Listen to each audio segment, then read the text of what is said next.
I will be cage side coming up, Art of War, Cage Fighting 40, Valley Forge Casino next week, March 8th. And my man, Brandon Bohannan, What's up, my brother? making his pro debut. I was there cage side for many of his fights, including your amateur debut. We got so much to talk about, but first, I want to know, you went to Thailand for several months, which was awesome. You packed up and went by yourself. Talk to me about that experience. Talk to me about some of the things you remember the most about that trip, because that was friggin' awesome. The training, for sure, was some of the best training I ever had in my life. Waking up, training early in the morning, getting up, going for my run, going to the gym, jumping on a tire. Your feet is all burned up, the skin on your feet, you ain't got any skin on the bottom of your toes. And it was great, man. I learned a lot over there. I learned how to use my body the way that I need to get ready to go pro. There's certain weapons that I needed that I didn't necessarily have in my arsenal yet as an amateur, but now I got them, so I can't wait to showcase them.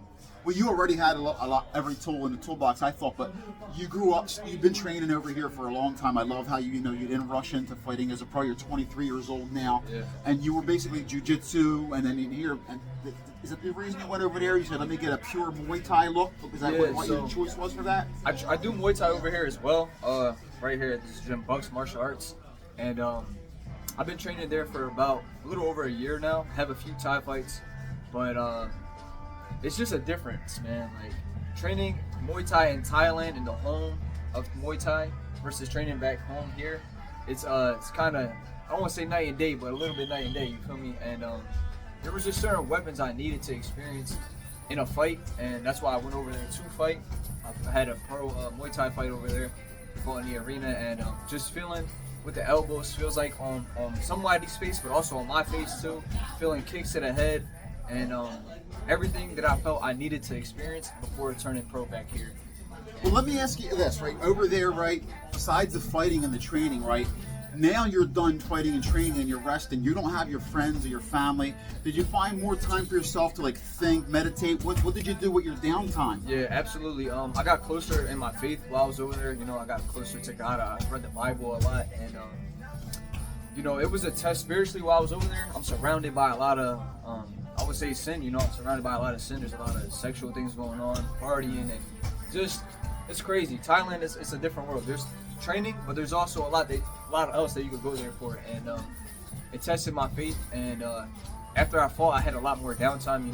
I wasn't training as hard as I was leading up to the fight, and so I spent a lot of time just reading the Word and getting close with God. And since I've got back, it's changed my lifestyle and even my training, the way I approach training, the way I approach fighting now. I'm doing everything faith-based, and I can't wait to showcase that in this fight as well, Well, listen, talk about this fight. Listen, Anas Abdullayev, listen, dude's a savage. He's not gonna lie. His one loss, he fought with a broken arm, got caught in a buggy choke. It was an unbelievable fight. It was one of the craziest fights, but he fights right down the street. He's training with UFC guys over at Marquez. He's another Philly guy. I mean, you could run there from here probably where he's training. I'm sure you've seen him fight because you both have been around the same people. Talk to me a little bit about this, how you see him as an opponent. I love this fight. I think people out there, if you're an MMA fan, people have no idea how high level of a fight this is for both of these guys in their pro debut. Both of these guys are just absolute friggin' savages and work hard and are great for the community. And I love this fight. How do you see it, my man? So it's a fight that I've been wanting for a long time now. I think we were scheduled to fight early on in my career, maybe like my second fight or something. That didn't wind up happening. And he's always been around in the scene. And like I said, it's a fight that I wanted. I think it's a good fight in terms of my skill set. And I can't wait to just go out there. And it's one of those fights that I feel like I need, to test myself moving forward in my career. It's another style that I do want to go up against. And I don't want to hide from those certain styles. I feel like a lot of guys run from those, from wrestlers, the Russians, the wrestlers, and they're a little bit afraid of them, and that's not what I'm bringing into it. I'm bringing in USA wrestling. I've been saying that all camp. I'm bringing USA wrestling into the scene, and I can't just wait. I really just can't wait to go in there and showcase my arsenal and what I can do. And I'm not overthinking his game plan. It's gonna be whatever it is. But at the end of the day, I know where I train in Martinez, BJJ, and with Bucks Martial Arts. Also Eddie Hall wrestling down there. We're gonna be good, man. I love it. I love it, man. Listen, what a fight, man. I can't wait. Coming up, our War Cage Fighting 40. Mike Bickens and Jillian Peterson family putting together a great card.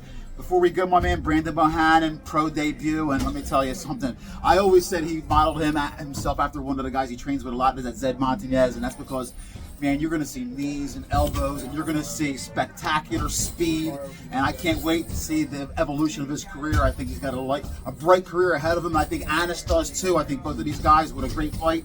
Give out any love or shout outs. I know, listen, we talk about it all the time, the support that MMA fighters need outside of the cage. Yeah, for sure. First and foremost, God. He's been helping me through this camp, but outside of that, you know, my family has been supporting me since day one. We talked about it, you know, I've been able to quit my job and do this full time because of my family, and without them, I wouldn't be doing this. So I appreciate my family, my team here, my team over at Bucks, the Boxing Mafia show. I box over there, they help me out as well, and my sponsors, you know, Zed sponsored me. He helped me get ready for this fight. Good Works, I got their bag. Mind if I showcase the bag? Good Works, I got the bag right here. And Road Runner, also Custom Toys, you know. All my different sponsors that I have, they've been helping me just be able to have everything I need for this camp in terms of nutrition. If I want to go get a massage or anything I need, they put money in my pocket so I can go do it. And I appreciate y'all, so we're going to go get this one done for y'all. Pro debut, but believe me, it's the first of many. This kid is a stud, and he's here fighting pro, finally getting paid. My man, Brandon Bohannan. That's good.